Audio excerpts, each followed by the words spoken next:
time I'd visit my Aunt Bernice, I remember her sitting down at her desk and writing in her journals.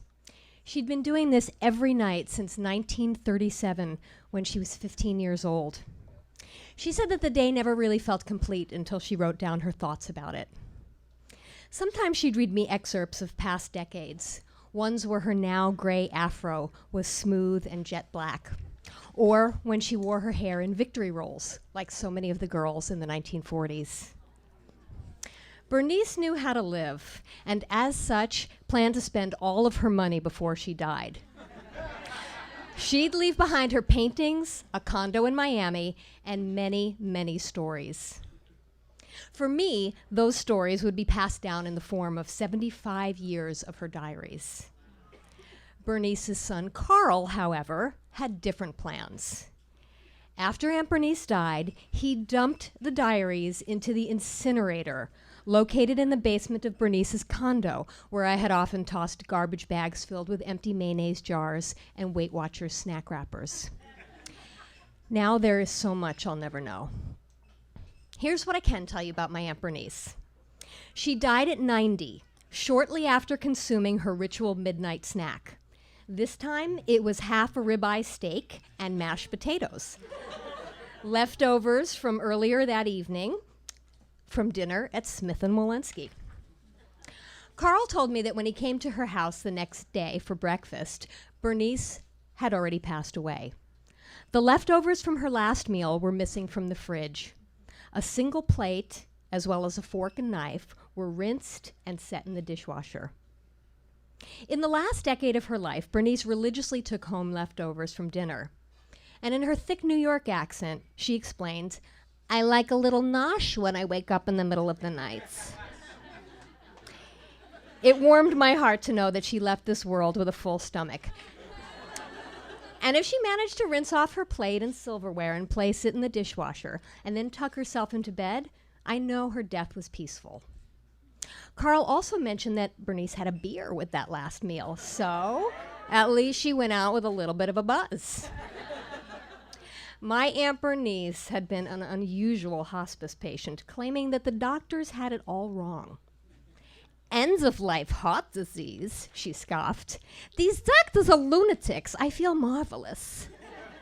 Yet my cousins called me in August and told me that indeed Aunt Bernice was dying. Regardless of what she said or how she felt, she was facing the end of life. "She looks fine," another cousin told me, "and you know Auntie, she always thinks everything is wonderful, but the doctors say she only has a few weeks left."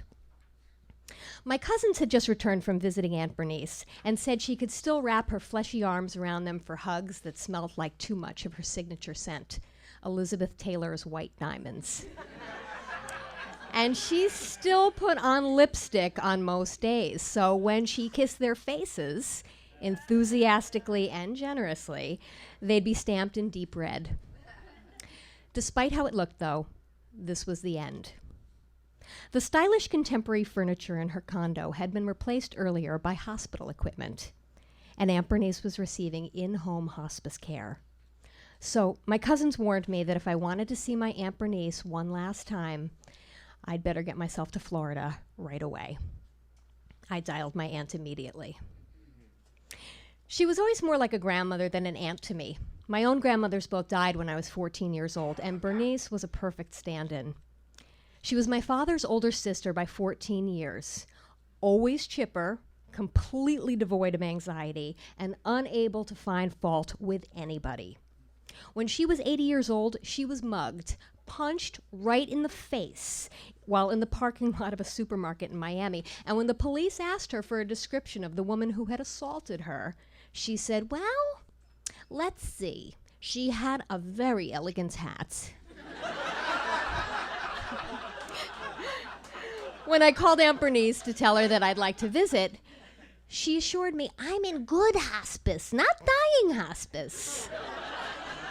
And then to someone in her apartment, she shouted, "No, get rid of that too." She explained that she was sending back all of the medical equipment that Carl ordered for the condo. "You should see what this place looks like with all this junk. A hospital bed? Who wants so much white? They turned my gorgeous apartment into an intensive care unit."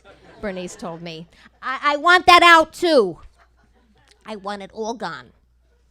Her apartment had never looked like an old lady lived there. Far from the usual retiree condo with its seafoam textured wallpaper and peach velvet couches, she had sleek modern furniture, funky art on the walls, and huge windows that overlooked a busy canal.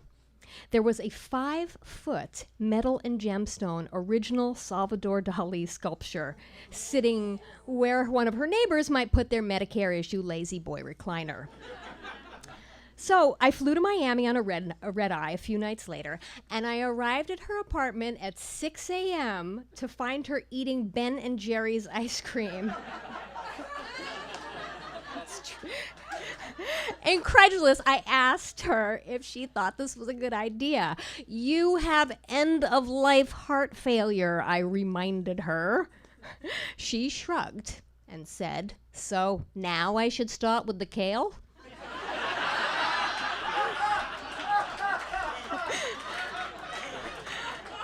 Her hospice nurse visited later that day, and she took me aside and said that while she respected my aunt's decision to decline the hospital equipment, she asked if I could convince her to at least keep the oxygen tank by her bed. She whispered, "Listen, your aunt is clearly of sound mind, but without that oxygen tank, her last moments of life could be spent gasping for breath, and that's a frightening way to go." Well, Aunt Bernice's heart was going, but her hearing was just fine. She shot back, "You know what's really frightening? Looking at an oxygen tank next to my bed."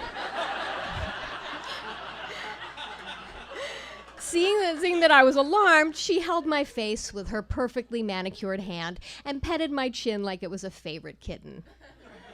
"Darling, I've never gasped for air a day in my life, and I'm not about to start now. I promise." "How can you be so sure?" I asked her. "It's just not my style, Bubala." Over the course of our 3-day visit, Aunt Bernice had many tasks for me. Changing the tennis balls on her walker, putting new contact paper in all of her kitchen cupboards, and buying new plants for the balcony. She told me that her glasses were being repaired and asked me to read to her from one of her diaries. "Any particular year?" I asked. She leaned back on the embroidered pillows of her king-size bed and said, "Surprise me." When Bernice and I talked about how I would inherit her diaries, I told her I wanted to write a book about her, which she said would be a total bore, except for that time when the Italian pilot invited her to take a Jell-O bath.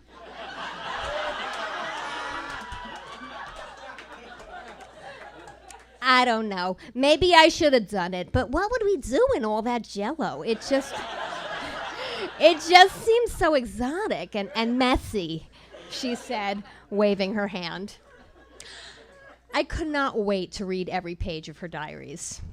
Her bequeath to me was written on a yellow legal pad and set on top of her stash of journals, which she kept in her deceased husband's underwear drawer. Bernice's diaries... Wait for it. Bernice's diaries began with sepia-toned stories of her teen years in Brooklyn, complete with details about the neighbors in their cloche hats and shabby furs. I always imagined Bernice with a fountain pen scratching out stories like the time her father lost their coat factory in a dice game to some guy with a gangster name like Skinny Carmine or Fat Joey. Or when her parents planned to stage their economic comeback by running card games out of their apartment. By the time Aunt Bernice was a senior in high school, the topic of nonstop conversation at her home was how her Jewish family would survive if Adolf Hitler crossed the Atlantic and came to the United States. My grandparents' plan for Bernice was to hide her in a Brooklyn convent, where the nuns were ready to take in 9 Jewish girls who could pass as Catholics. The German family living in the apartment downstairs would adopt my father, this adorable toddler. Aunt Bernice's younger sister, Rita, had polio, so there was no viable exit plan for her. Bernice chronicled easier times too, eating Nathan's hot dogs and riding the Wonder Wheel at Coney Island. She moved on to the country's post-war cultish fascination with domesticity and pharmaceuticals, and then moved on to journaling about hippies at Woodstock, Vietnam protests, and the moon landing. Anne Bernice's diaries weren't all nostalgic remembrances. She talked about contemporary issues, too. She thought Sheryl Sandberg, or Sandesberger, as she called her, was mushugana with all that lean-in nonsense. Aunt Bernice said that when she was a young woman, she called in sick to work every Friday. And today, Goldsmith Jewelers is out of business, and I'm 90 years old with a beautiful life. So tell me who had the right idea.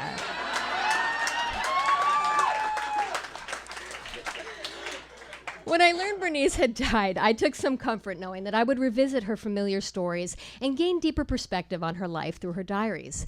But her son Carl destroyed that. He says it was to protect Bernice.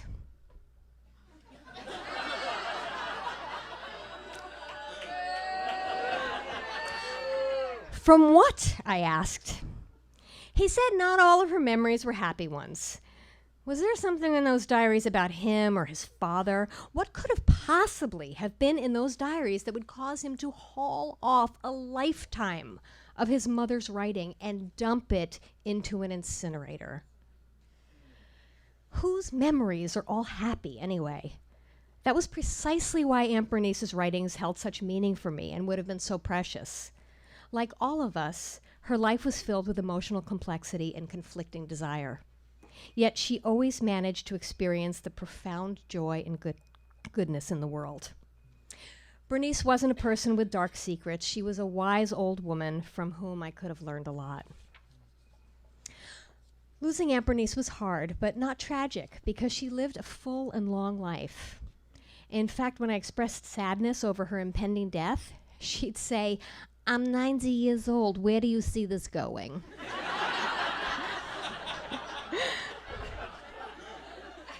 But where I saw it going was a second life in her writing. I saw her stories being shared. I envisioned how I would pile her diaries on my bedside table, eventually leafing through every page, rather than piecing together the fragments that I have. She did leave behind many memories and so many great stories, but the one that was thrown away was the story that only she could tell in her own words from her diaries.